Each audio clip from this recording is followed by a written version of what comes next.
Hello, friends, and welcome to another edition of Digging Disciples. I am John Grigsby, your host, and glad to be with you this evening.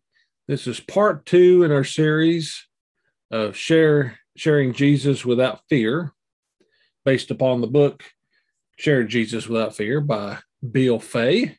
I want to highly suggest the book. Thought I had it right here close to me, but I think that I do not. Actually, I do. I want to share this with you. Highly suggest the book. If you get a chance, go buy the book, Share Jesus Without Fear. Excellent, excellent book if you want to share your faith, which we should. And I want to show you why we should.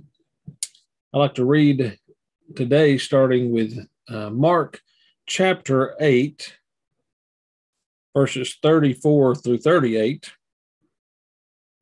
It says, summoning the crowd along with his disciples, he said to them, if anyone wants to be my follower, he must deny himself, take up his cross, and follow me. For whoever wants to save his life will lose it, but whoever loses his life because of me and the gospel will save it. For what does it benefit a man to gain the whole world yet lose his life? What can a man give in exchange for his life? For whoever is ashamed of me and my words in this adulterous and sinful generation, the Son of Man will also be ashamed of him when he comes in the glory of his Father and the holy angels. So Jesus is basically saying that if you're ashamed of me, I'll be ashamed of you. If you are a Christian, if you are saved, if you're a disciple, it's our job. It's our duty, our responsibility to share Jesus, to share the gospel, share the good news, share the news that saved you. In short, that's really all you have to do. Over in John chapter 5, verse 19, and Jesus replied, I assure you, the Son is not able to do anything on his own, but only what he sees the Father doing, and whatever the Father does, then the Son also does these things in the same way.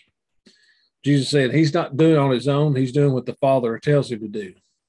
And the Father tells us to do the same thing if we'll just listen to him. So our job is to share Jesus. And too often we talked about last week the reasons why we don't. You know, we're scared of certain things, or we're fearful of certain things, or we don't know. So today I want to show you, for those who said you didn't know how, well, today we're going to talk about how. And today we're going to talk about talking to others about Jesus, getting in position to where you can talk about Jesus. You can't just off the cuff start talking. You can, but it's not probably appropriate to just try to open up a conversation about Jesus. It's good to ease into them to see if people are receptive to hearing about the gospel.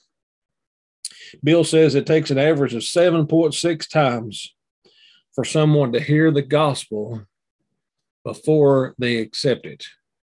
So if you're number 1, they might not be too receptive. If you're number 8, hey, they may just be ready. So how do you know? How do you know if the person that you're talking to is ready? Well, today's some questions I have. It reminds me of a steak, a good steak. How do you know if a steak is done? How do you know? Well, you look at it and say, well, it looks like it's done on the outside. It's been on the fire for a certain amount of time. Surely it's done. But the only way to really know is to probe it and find out. And a steak that is 130 degrees is what we consider rare. 145 is medium, 155 is medium well, and 165 and above is what we consider a well-done steak. That's the only way you know for sure if a steak is done, is to probe it, unless you cut it. If you cut it, then you know for sure that way too. But I don't want to talk about cutting. I want to talk about probing. And we're going to do the same thing with people. We're going to probe, not with a temperature probe, but with some questions. So there's 5 questions we want to ask people. And these are not, you don't have to go in order. You don't necessarily have to use this wording, but these are great conversation starters to probe somebody and see if they're receptive to learning more about Jesus. And I'll put these 5 into a document and link to them. You're free to download that, print it off, keep it with you, whatever you want to do. But internalize these questions and see if they make sense to you. The first question is, do you have any kind of spiritual beliefs?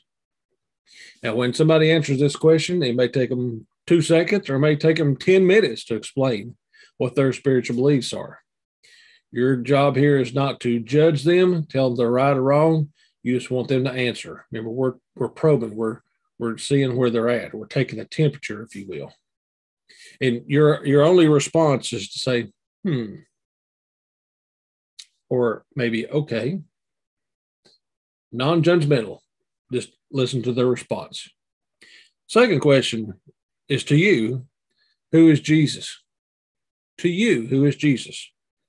And what I'd like to hear is words that say, Jesus is my, instead of Jesus was, or Jesus might be, or I've heard Jesus is. It depends on how they answer that question.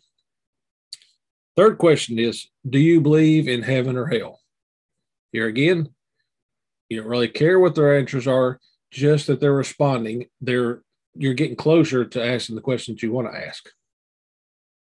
And then fourth question is, if you died, where would you go?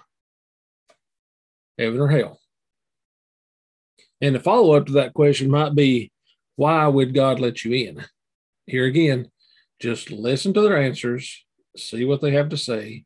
You're probing here to see how they're ready to be responsive to listen to the Word of God. And the last question is, if what you are believing is not true, would you want to know? They may say no, say thank you. Thank you for your time. If they don't want to go any further, don't push it. Remember, they're not denying you. They're denying God. They're denying getting to know God. It's not anything personal to you. You've done your job. Your job is merely to present the gospel to them. It's up to them to accept.